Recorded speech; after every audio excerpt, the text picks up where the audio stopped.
السلام عليكم، معكم سارة في المطبخ. اليوم بدنا نعمل صينية الكفتة والبطاطا بطريقة تقديم كتير حلوة وطعم كتير لذيذ.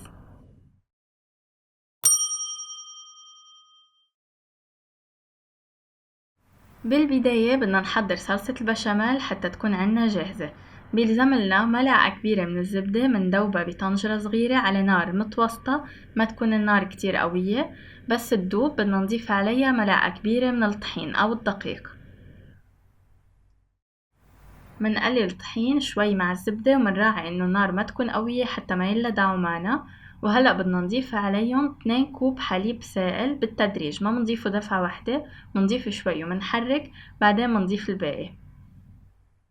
صلصة البشاميل اللي عم نعملها قوامها منه كتير تقيل، يعني احنا بالعادة بنعمل لكل كوب حليب ملعقة كبيرة طحين وملعقة كبيرة زبدة. هون عم نستعمل كوبين حليب لملعقة كبيرة طحين وملعقة كبيرة زبدة. وهلأ حتشوفوا كيف حنعملها. بنتركها على جنب حتلاقوها جمدت شوي بعدين بحرارة الغرفة، ما بدنا اياها كتير جامدة لانه هسه بدها تتعرض للحرارة. اخر الشي بس تبلش بدها تشد منرش رشة ملح حسب الرغبة ورشة فلفل اسود، فيكن تنكهوا حسب الرغبة. بعد الغليان منخفف النار ومنحرك شوي حتى نمنع التكتلات لحتى نوصل لقوام متماسك على بعضه ومنه كتير رخو. هيدا القوام المناسب لانه اسا حتشد معنا اكتر بس نتركها تدفى. هلأ للكفتة بيلزم لنا نصف كيلوغرام من اللحمة المفرومة، بدنا نضيف عليها بصلة مفرومة ناعم، بالإضافة ل4 ملاعق كبار من البقدونس المفروم بشكل ناعم.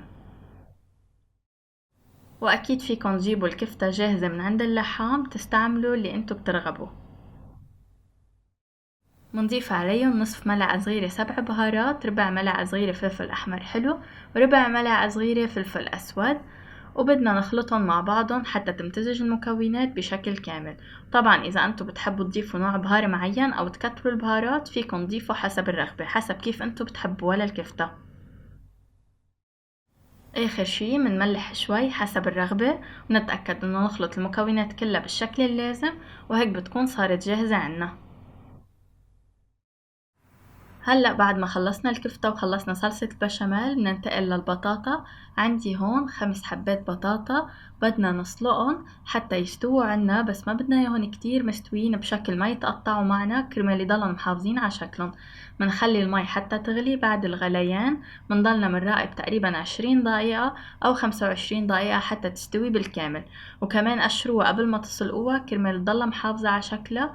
دغري بتقطعوها، إذا خليتوها بقشرة بصير بيتغير شكلها شوي، فما بنصير بنقدر نعمل الشكل اللي بدنا نعمله بالصينية. هلأ اتركتن شوي حتى يدفوا وبعدين بقطعن بهيدا الشكل، مش قطع كتير سميكة، قطع تكون شوي رقيقة. ممكن إذا حبيت البطاطا اللي عم تستعملوها أصغر شوي من اللي أنا عم بستعملها تاخد وقت سلق أقل، كرمال هيك خلوا عينكن عليها، ما تخلوها تستوي زيادة عن اللزوم، لازم تتقطع معنا بشكل تكون محافظة على قوامها. هلأ صينية الفرن اللي بدنا نستعملها بندهنها بشوية زيت حتى ما يلزق عنا البطاطا. بدنا نبلش نصف أول طبقة من البطاطا اللي قطعناها. حاولوا قطع البطاطا اللي استعملتوها بالوصفة قد ما فينا، يعني مش ضروري 100%، بس قد ما فينا يكونوا بيشبهوا بعضهم حتى تطلع معنا الأشكال متناسقة. بس بدنا نحطهم ونصفهم جنب بعضهم مع الكفتة. بعد ما حطينا الطبقة اللي من تحت منحط على الجناب بهيدا الشكل. وهلأ بدنا نبلش نكور الكفتة. ناخد الكفتة ومنكورها كرة تقريبا على قد حبة البطاطا اللي بدنا نحطها، كرمال هيك نصفهم كلهم جنب بعضهم يطلع شكلهم متناسق وحلو.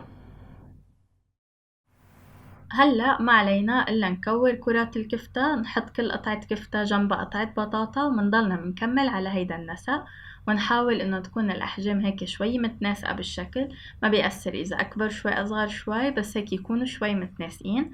بنرجع بنعمل داير من دار القطع، بنرجع بنعيد من جوا نفس الشي، ما حيساع معنا كتير من جوا، بنحط على قد ما بيساع معنا بنفس الشكل يلي عملناه من برا. وهلأ الصينية صارت جاهزة عنا، شايفين شكلها شو حلو، كتير كتير شكلها حلو بالتقديم. وهلأ حورجيكم صلصة البشاميل كيف عملنا للكوبين ملعقة كبيرة زبدة وملعقة كبيرة طحين. شايفين القوام شو حلو متماسك على بعضه، منه كتير رخو ومنه كتير سميك. هذا القوام اللي بدنا اياه بس نعمل طبخات نحطها بالفرن، ما بدنا اياها كتير تقيلة لانه هسه كمان حتسخن بالفرن وحتتقل اكتر.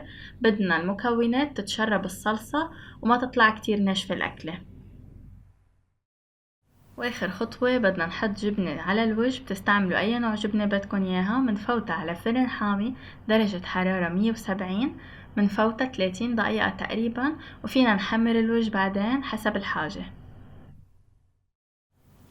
وهيك أكلتنا صارت جاهزة للتقديم، شكلها كتير حلو ومميز ببيض الوجه قدام العيلة والضيوف، وطعمتها كتير لذيذة وما بتلبك أبدا بالتقديم على الصحون. شايفين كيف هيك نحن عملنا الصوص، ما عملناها أسمك من هيك لأنه بالقوام اللي عملناه وعلى القد، يعني بتتشرب المكونات صلصة البشاميل وبتكون عنا الطعمة كتير لذيذة. حشيل قدامكم كذا قطعة حتى تشوفوها وتشوفوا كيف قوام اللحمة وتشوفوا البطاطا كمان. كل المكونات عنا اخدة استواء كتير حلو، والبطاطا اصلا مسلوقة من قبل كمان. اكلة كتير سهلة وكتير لذيذة وما بتاخد وقت كتير بالتحضير عنا، وشكلها كتير حلو بالتقديم.